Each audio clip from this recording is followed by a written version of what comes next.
But not as Daniel Hayes, not as the man he was now, as someone else. The vision stopped. The chamber returned to its unnatural stillness. Daniel staggered, breathing hard. Okay, that was deeply unsettling, and also what the hell. The figure stepped forward again, and this time their voice carried something almost like curiosity. You have already begun to awaken. Daniel exhaled. Great, love that for me. Any chance you'd like to elaborate? The figure regarded him for a long moment, then to his shock they lifted their mask. Beneath it was not a face but an absence, a void, deep and endless, yet strangely familiar. You were never meant to be separate. Daniel felt it before he understood it, a pull like gravity shifting beneath his feet.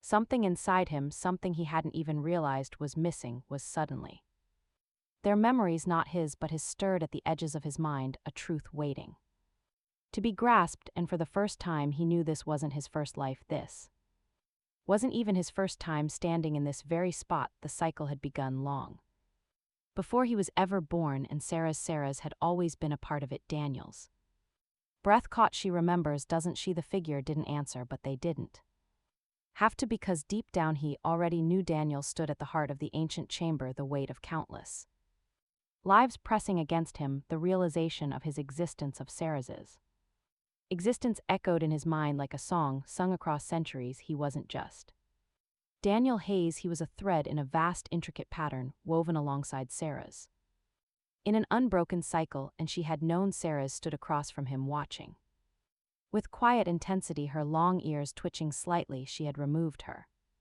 ceremonial armor, standing in a simple tunic that clung to her slender frame, making her seem almost human, almost if not for the unmistakable glow in her violet eyes that had known him before he even knew himself. He let out a slow breath, running a hand through his hair. You could have told me all this earlier, you know. Sarah's gave him a knowing smile. Would you have believed me? Honestly, number, I'd probably have assumed you hit your head really hard and were experiencing some kind of elaborate alien concussion. She chuckled softly, stepping closer. You were not ready to remember. Daniel exhaled. And I am now. You are beginning to be. He rubbed his temples. That's not ominous at all. Sarah's reached out, taking his hand gently. The moment her fingers touched his, warmth spread through him. Not just physical warmth, but something deeper, like a forgotten melody playing at the edges of his soul. Images flickered in his mind again, memories that weren't memories. A city beneath twin moons, where they had once danced, a battlefield where they had fought side by side, a quiet garden where she had whispered something he could not yet remember. The knowledge settled into his bones, no longer overwhelming, but right. He looked at her, really looked at her. So fate, huh? Sarah nodded. We are bound not by chains, but by the cycle. Every life we find each other again. Daniel smirked. You sure you're not just stalking me across time? She arched an elegant brow. If I were you, would be far easier to manage. He laughed, shaking his head. So what now? We break the cycle, rewrite it, take control of our own destiny. Or is this the part where I wake up and realize I hit my head on a rock back on Earth? Sarah's expression grew more serious. We make a choice. Something in her voice sent a shiver down his spine. What kind of choice? She turned, gesturing to the swirling energy surrounding them. We can leave it as it is, accept what we have always been, and continue to follow the pattern laid out before us. She turned back to him. Or we sever it. Daniel frowned, and that means her eyes darkened slightly. We would no longer be bound by destiny. No more rebirths, no more predetermined meetings. This life would be ours alone. He studied her carefully. That sounds permanent. It is. The weight of it settled over him. If they severed the cycle, there would be no more next time, no guarantee of another life where they found each other again. It would just be this life, this one shot at making something real. It was terrifying, and it was freeing. Daniel swallowed. And you, what do you want? Sarah hesitated. For many lifetimes I have waited for you too. Remember, I have followed the path laid before us, believing it was the only way. She took a deep breath. But now I am tired of waiting. I do not want another life where I must search for you. I want this one. The raw sincerity in her voice caught him off guard. For all her poise, all her wisdom, Sarah's wasn't just some ethereal figure bound by fate. She was someone who had chosen him over and over. Daniel exhaled, a slow smile creeping onto his lips. Well, since I now have actual proof that soulmates are real, I'd be an idiot to let mine down. A flicker of relief crossed her face before she schooled her expression back into composure. Then you have made your choice, Daniel smirked. Yeah, let's rewrite fate. The chamber pulsed as if the very walls were responding to their decision. The swirling energy coalesced, forming a single brilliant point of light between them. Sarah's lifted her free hand, pressing it gently to Daniel's chest just over his heart. Then let this be the end of what was and the beginning of what will be. The light engulfed them for a moment. Daniel felt weightless, as if the universe itself had paused to acknowledge what they had done. Then slowly the world around them reformed.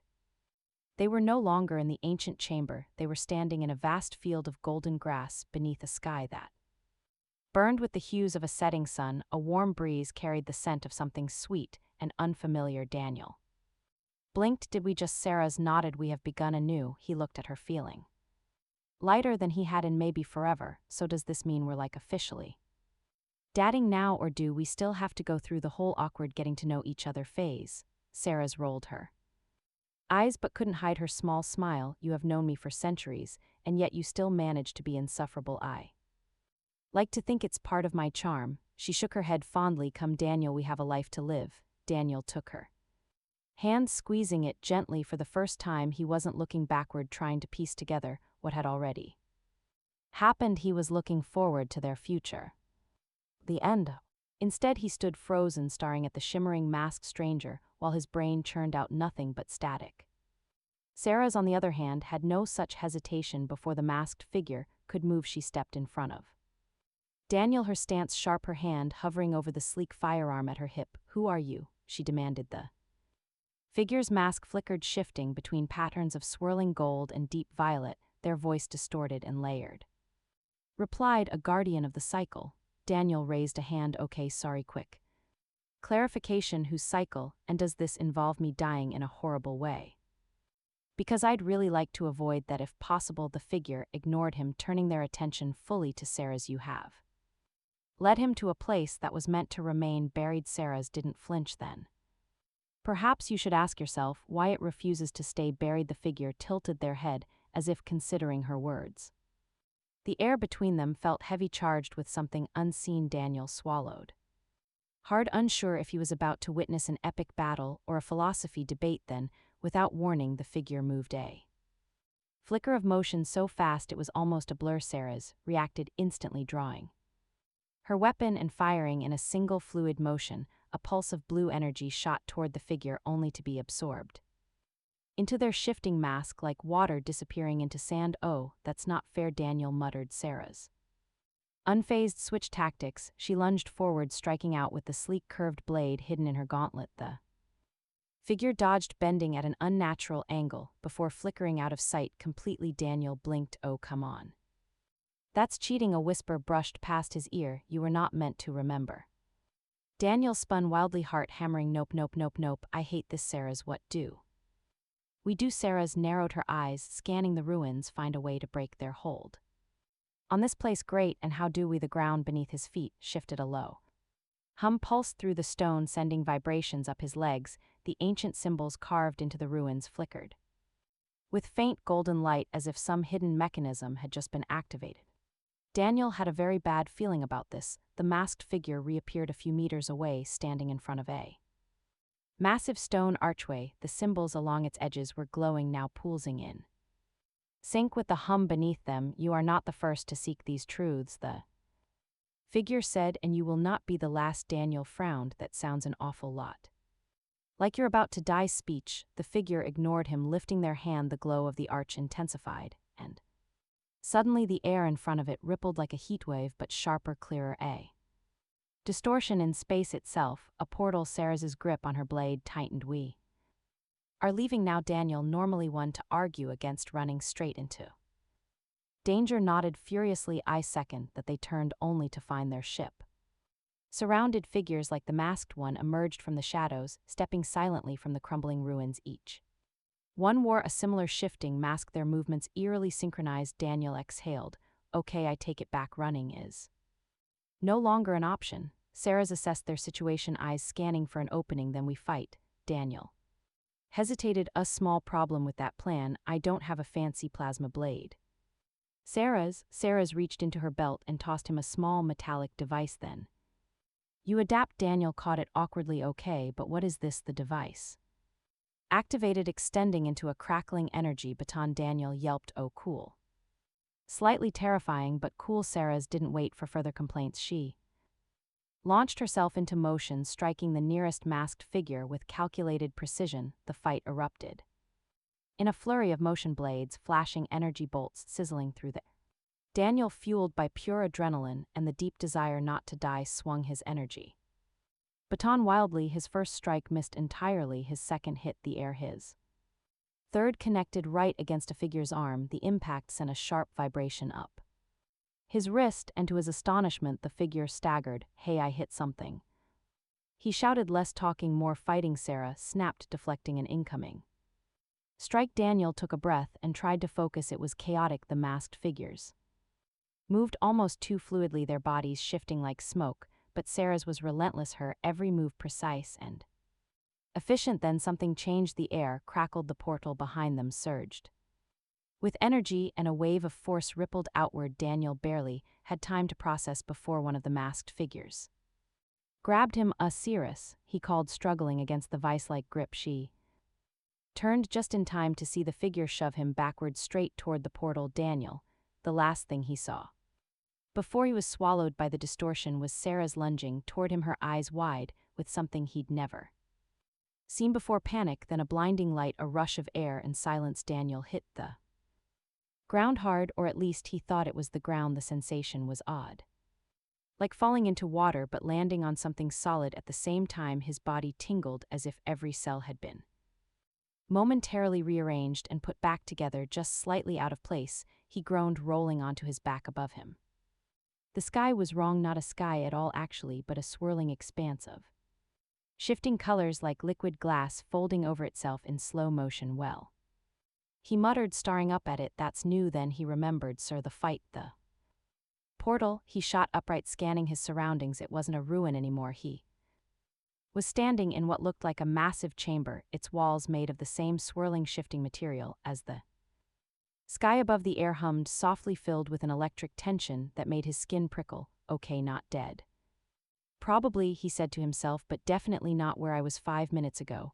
A sound echoed through the chamber, a low, vibrating chime that sent shivers down his spine. He turned sharply and nearly jumped out of his skin. A figure stood at the far end of the room, tall, cloaked, but unlike the masked figures from before, this one radiated something different, power maybe, or something even older than that. The mask covering their face shimmered between forms, sometimes smooth and reflective, other times shifting into intricate patterns that seemed to pulse in rhythm with the air itself. Daniel took a slow step back, a high, friendly neighborhood archaeologist.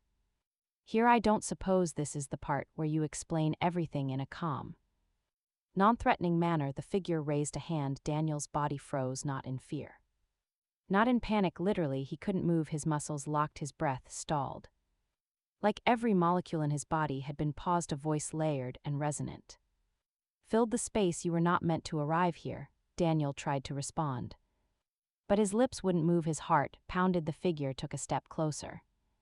And yet you have. A surge of something crackled through the air. Whatever force was holding him in place suddenly released, and he stumbled forward, gasping. He coughed. Yeah, well, not my fault. You guys shoved me through a portal, so if anyone's to blame, you are an anomaly. Daniel squinted. Okay, now, that's just rude. The figure tilted their head as if studying him. You should not be connected to the cycle, and yet the space around them shifted. The walls rippled, and suddenly he was seeing himself. Memories, flashes of moments that weren't his, a city of golden spires, a hand reaching for his laughter in the dark, a battlefield covered in glowing embers. Sarah's, she was in all of them, and so was folds of her long, high-collar tunic. When her hand emerged, she held another crystalline device similar to the memory anchor from before, but smaller, more delicate. She pressed it into his palm.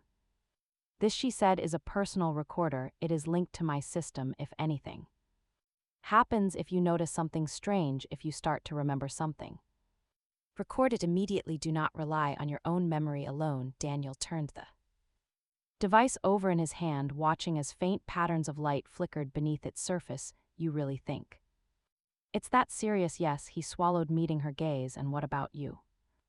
Sarah blinked. What about me? Well, if someone's trying to stop us from remembering our past, or whatever doesn't. That put you in danger too. Something flickered in her expression just for a second, a hint of hesitation, then it was gone. I am not as vulnerable as you, she said. Daniel snorted. Okay, wow, first of all, rude. He gestured at himself. I'll have you know I've survived plenty of dangerous situations.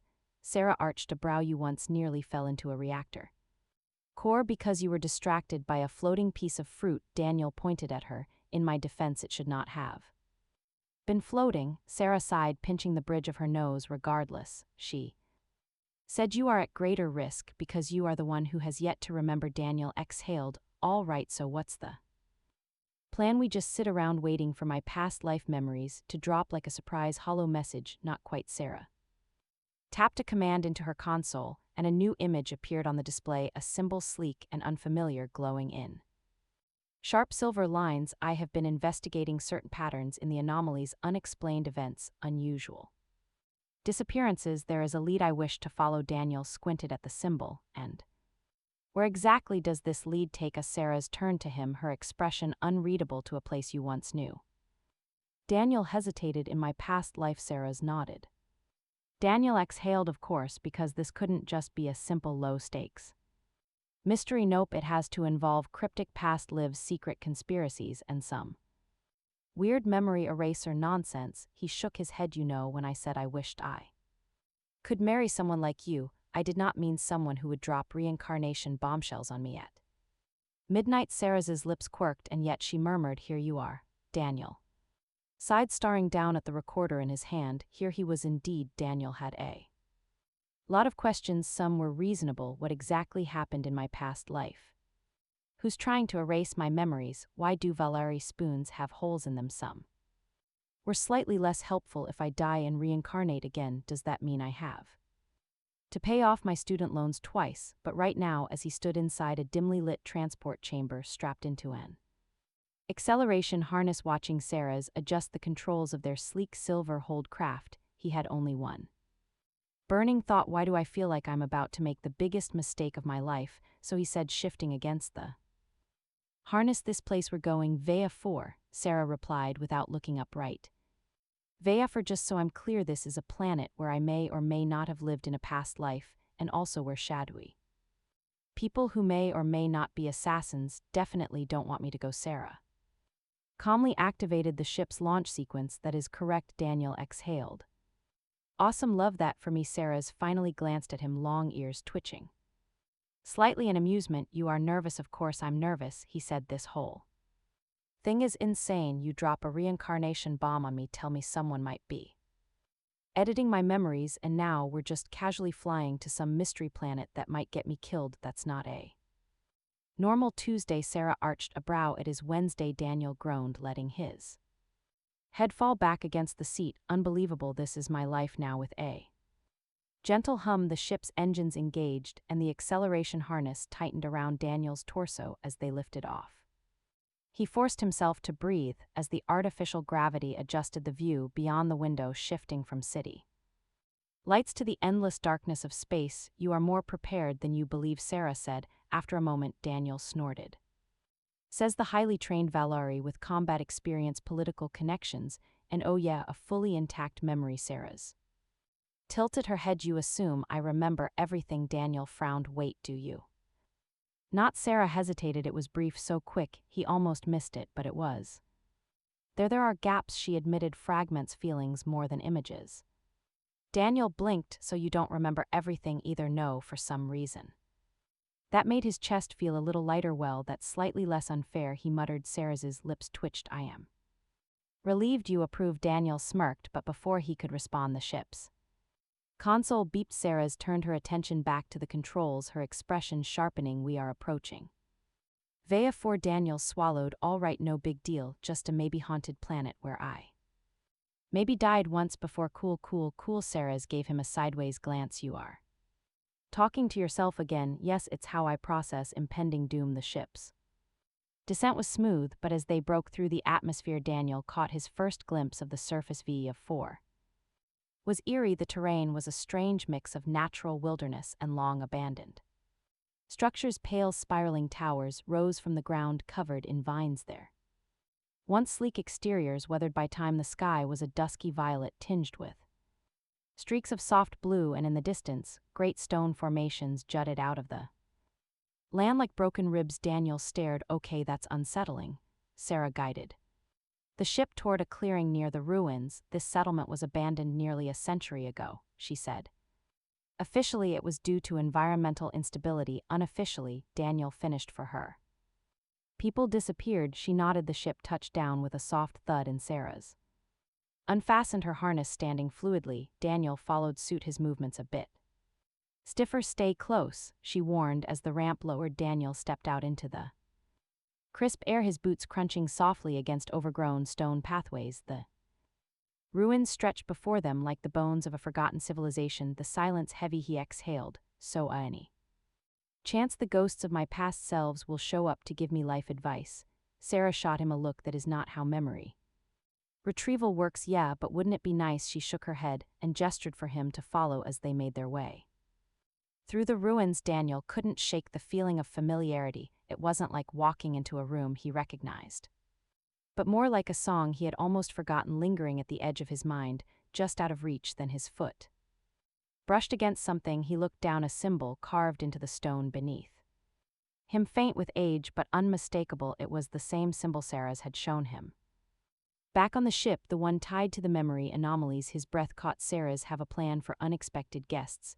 Before Sarah could answer, a figure emerged from the shadows, tall, cloaked face obscured by a mask that shimmered with shifting patterns of light. Daniel's stomach dropped. The figure raised a hand, and a distorted voice echoed through the ruins. You should not have come here. Daniel sighed. See, this is exactly the kind of ominous nonsense that makes me regret my life choices. Sarah stepped in front of him. Who are you? She demanded. The figure tilted their head. I'm the one ensuring that fate remains undisturbed. Daniel frowned. Yeah, see, that sounds extremely bad for me. The figure took a slow step forward. You have awakened something that was meant to remain buried. Daniel forced a laugh. Great love, that's so if I promise to go back to not knowing anything, can we call it even? The figure didn't answer. Sarah's grip tightened on her weapon, and Daniel knew this was only the beginning. Daniel had always thought that if he ever encountered a mysterious hooded figure uttering cryptic threats in an ancient ruin, he'd have at least some idea of what to do. Maybe something cool like flipping a switch to activate hidden defenses, or throwing out a witty one-liner before making a dramatic escape. Reincarnation in a sense, Sarah said, but not just as a belief. It is something we have studied, something we have proven. Daniel let out a dry laugh. You're telling me that fate isn't just a poetic concept to the Valori, you actually have scientific evidence that people are what reborn? She nodded. He pinched the bridge of his nose. And let me guess, you're about to tell me that I was some Valori scholar or warrior in a past life, right? He waved a hand dramatically. Maybe I was some ancient hero, a philosopher, a space chef who revolutionized intergalactic cuisine. Sarah's gave him a long look before answering. You were someone important, she said carefully. Daniel paused. Something about her tone made his usual sarcasm falter. He studied her face, searching for some sign that this was all some elaborate prank, but Sarah's wasn't the type to joke about things like this.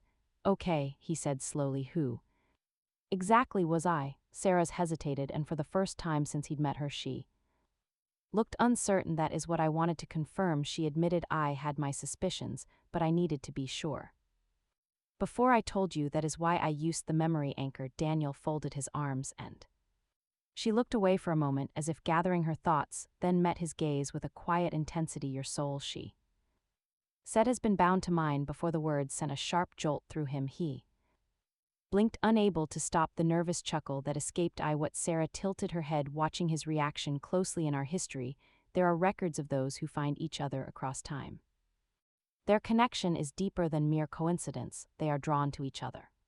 Daniel rubbed his face. You're saying we knew each other in a past life? Yes. And what exactly were we to each other? Sarah's hesitated again, then, in a voice softer than before, she said, you were my bonded one. Daniel's brain stuttered to a halt. I was your what now? In your terms you might call it a soulmate, Daniel Stared at her, the word hung in the air between them impossibly heavy. His thoughts were a chaotic mess of disbelief, curiosity, and the creeping sensation that somehow deep down this wasn't as ridiculous as it should have been. He forced a weak laugh. Okay. Sure, let's say for a second that I believe any of this, which, just to be clear, I don't. What does that even mean? That we were what, married? Dating? Did we own a space dog together? Sarah's gave him a small, unreadable smile. It means that in another life I loved you and you loved me. Daniel swallowed, his throat suddenly dry. He should have laughed it off. He should have told her this was ridiculous, but the problem was he couldn't, because somewhere buried beneath the layers of reason and skepticism was something else, a strange familiarity, a feeling he couldn't quite name. You don't have to believe me, Sarah said, as if sensing his turmoil. Not yet, but the memories, they will return. Daniel let out a slow breath. And what happens when they do? Sarah held his gaze, her voice quiet but certain. Then you will remember the truth, he exhaled, dragging a hand down his face. This is a lot, I know, and you just dropped it on me like it's an everyday conversation. Sarah tilted her head. Would you have preferred a dramatic setting, a moonlit ceremony, perhaps a declaration during a life-threatening situation? Daniel groaned. You're enjoying this, aren't you? Her lips curved slightly, only a little. He shook his head, laughing despite himself. You know what, fine, let's pretend for a second that this isn't the wildest thing I've ever heard. What now? Sarah's looked up at the twin moons overhead, her expression unreadable. Now, she said, we find out who doesn't want you to remember. Daniel blinked. Wait, what? Sarah's turned back to him, her silver blue eyes glinting. I did not tell you the most important part. There are those who do not wish for past bonds to be remembered, who interfere when souls reunite. Daniel's stomach dropped. And you think someone's trying to stop me from remembering? She nodded.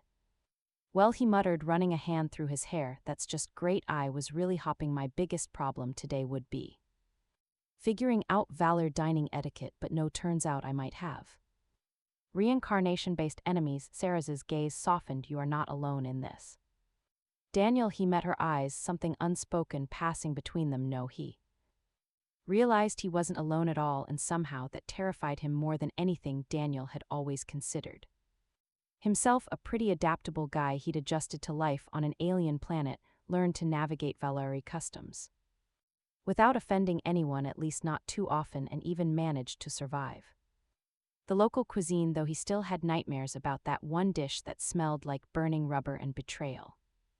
But this was different. Finding out that he might have been soul-bound to an alien woman across lifetimes was already a lot to process, but learning that someone might be actively trying to keep him from remembering, that was the kind of thing that would send a lesser man into a full-blown existential crisis. So naturally, Daniel did what he did best.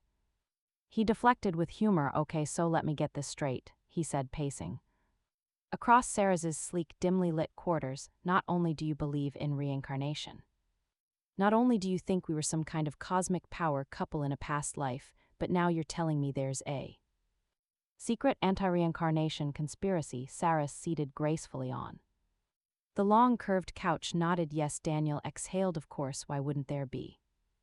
He rubbed his temples. You know, when I was a kid, I thought the biggest mystery in life was how my grandma's old toaster still worked after 40 years. This is slightly more complicated. Sarah tilted her head. I do not understand the comparison. Daniel sighed. Yeah, me neither. She watched him with quiet amusement before standing and walking to a console embedded in the wall. With a flick of her fingers, a translucent display appeared, shimmering with unreadable Valerie script. This is not something I would claim lightly, she said, but I have reason to believe that someone, or perhaps a group, has interfered with our bond before, and they may try to do so again. Daniel leaned against the couch, arms crossed. Why, what's the point? I mean, I get that your people take fate seriously, but would someone really go to all this trouble just to keep two people apart? Sarah's hesitated, her fingers hovering over the display. It is not only about us. Something in her voice made his stomach tighten. She turned back to him, her long ears twitching slightly. Something he'd learned happened when she was deep in thought. There have been disruptions among others like us Valeri who have sensed a bond but never fully remembered it. Some have experienced unexplained Gaps in their memories, others have suffered worse. Daniel narrowed his eyes. Define worse. Sarah took a slow breath. Sudden illnesses, accidents. Disappearances. A cold sensation crawled up Daniel's spine. Okay, he said, forcing his voice to stay light. That's mildly terrifying, and here I was hopping. The biggest problem I'd have to deal with today was figuring out how to use those weird three-pronged forks you guys have. Cirrus gave him a small smile, but it didn't quite reach her eyes. You always use humor to distract yourself. Yep, it's my most refined skill, right up there with avoiding paperwork and making the best pancakes in my entire colony. Sarah's expression softened slightly. I have never had pancakes. Daniel's jaw dropped. Are you serious, Siri? That's a crime. Okay, we're fixing this. I'll find a way to make them with whatever passes for flour on this planet. He pointed at her dramatically. I swear on my entire sense of self-worth you will experience the joy of pancakes. Her lips twitched. I look forward to it. For a brief moment, the tension between them eased, replaced by something lighter, something dangerously close to comfort. But then Sarah's expression grew serious again. Daniel, you need to understand the risk. His humor faded. Yeah, he said, rubbing the back of his neck. I'm starting to get that. She studied him for a moment before reaching into the I wish I could marry you. The alien woman's response changed everything. The sky of Valeria shimmered with hues unknown to Earth, deep violets that bled into gold, streaks of silver mist curling through the atmosphere like living things. Daniel Mercer leaned against the smooth railing of the research outposts observation deck, a tablet in one hand and a cooling mug of something that vaguely resembled coffee in the other. It had been 6 months since his arrival on this world, studying the Valari people, their strange crystalline technology, and their baffling philosophy that intertwined science and fate like two strands of the same thread. 6 months of careful documentation, cultural exchanges, and most recently late night conversations with Sarah's, his most unpredictable, exasperating, and if he were being honest, most fascinating research partner. Sarah's had the kind of presence that made a room feel both heavier and lighter at once. She stood tall, elegant, but sharp-edged, with silver blue eyes that reflected light like a polished gem in those ears, long tapered,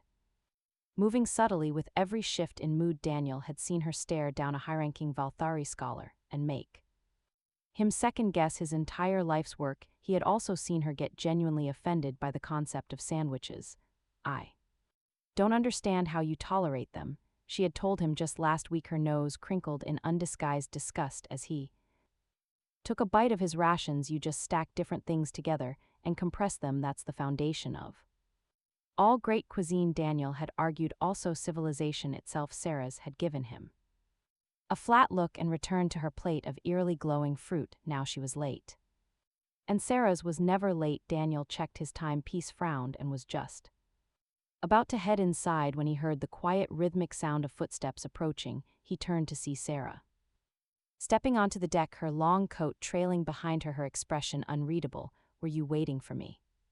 She asked. Well, no, I just like to stand here alone, contemplating my life choices, Daniel replied, motioning at the endless alien landscape. The existential crisis hits different under 2 moons. Sarah's exhaled a soft chuckle, but there was something distracted in her demeanor. She hesitated, as if weighing her words. I had an interesting conversation today, she finally said with elder. Then Daniel groaned. Let me guess, he's still mad about the time I compared their quantum resonance theories to a broken radio. Understandably, I was complimenting the efficiency of their design. Sarah shook her head but didn't take the bait to argue. Instead, she studied him for a long moment before saying, he asked about you, about your beliefs. Daniel raised an eyebrow. My beliefs in what? In fate, in destiny. That made him pause. The Valari had an obsession with the concept, an entire philosophy built around the idea that everything, every meeting, every moment was preordained,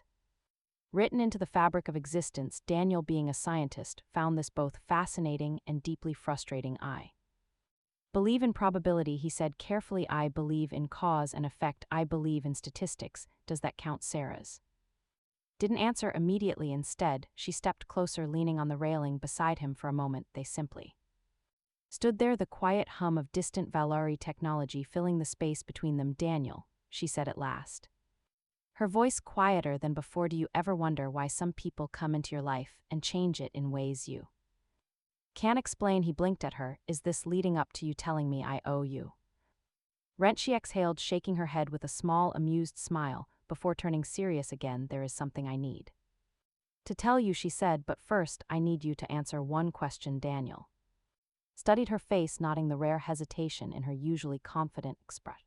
Okay, he said slowly. Shoot, if you could choose, Sarah's asked, would you rather believe that life is random, that everything is just a sequence of chances and choices, or would you rather believe that some people are meant to find each other no matter what? The question caught him off guard. He wasn't sure what to say. Are you asking in a theoretical sense, or I am asking? Sarah said, holding his gaze, because you have already made your choice before. You just don't remember. A chill ran down his spine. Daniel let out a short, nervous laugh. Sarah's, I have no idea what that means. She reached into the folds of her coat and pulled out a small, intricate device, one of the crystalline constructs the Valari were famous for. It pulsed faintly in her hand, shifting in color as if responding to something unseen. I need to show you something, she said, and I need you to trust me. Daniel glanced at the device, then back at her. You do realize that every time someone says trust me in a story, something insane happens next? Sarah's tilted her head. Is this a story? He rubbed the back of his neck. It's starting to feel like one. Without another word, Sarah's activated the device. A soft hum filled the air, and suddenly the world around them shifted. Not physically, but in a way Daniel couldn't quite describe. It was as if a thin veil had been lifted, revealing something just beyond the edge of his perception, and then he saw it, a flash of memory that wasn't his own, a glimpse of a world long gone. A voice, her voice, calling his name in a language he shouldn't understand, but somehow did. Daniel stumbled back, gripping the railing. What was that? He breathed. Sarah's watched him carefully. A fragment, she said, of something much, much older than this life. He swallowed hard, heart pounding. Daniel, Sarah said gently, this is only the beginning. Daniel's pulse pounded in his ears as the strange vision faded, leaving only the cool night air of Valyria and the weight of Sarah's gaze pressing down on him. His fingers tightened around the railing as he struggled to process what had just happened. He had seen something, felt something that wasn't his own memory, a world that didn't exist anymore. A voice that belonged to her, but not quite. His breath came in shallow gulps. Okay, he finally said, forcing his voice to stay steady. That was what?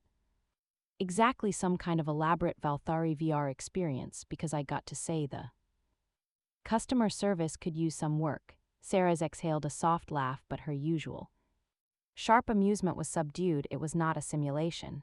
She held up the crystalline device in her palm, its surface still pulsing with an eerie, rhythmic glow. It is a memory anchor. Daniel dragged a hand through his hair, frustration bubbling beneath his confusion. A memory anchor, right? Sure. Because that phrase makes total sense. I mean, who doesn't have a pocket-sized device that just casually throws people into déjà vu on steroids? Sarah's arched a brow. Do you always make jokes when confronted with something beyond your understanding? Daniel huffed.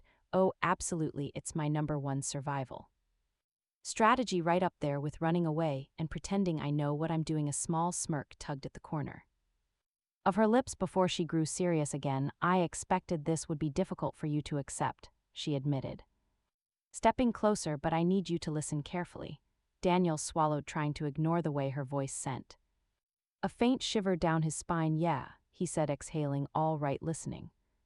Sarah turned the memory anchor in her hands, the glow reflecting off her silver blue eyes. Among my people, we do not believe in random chance. We believe that every soul is tied to another across lifetimes, across different forms of existence. Some are destined never to meet, others are drawn together again and again, no matter how much time passes. Daniel frowned. You're talking about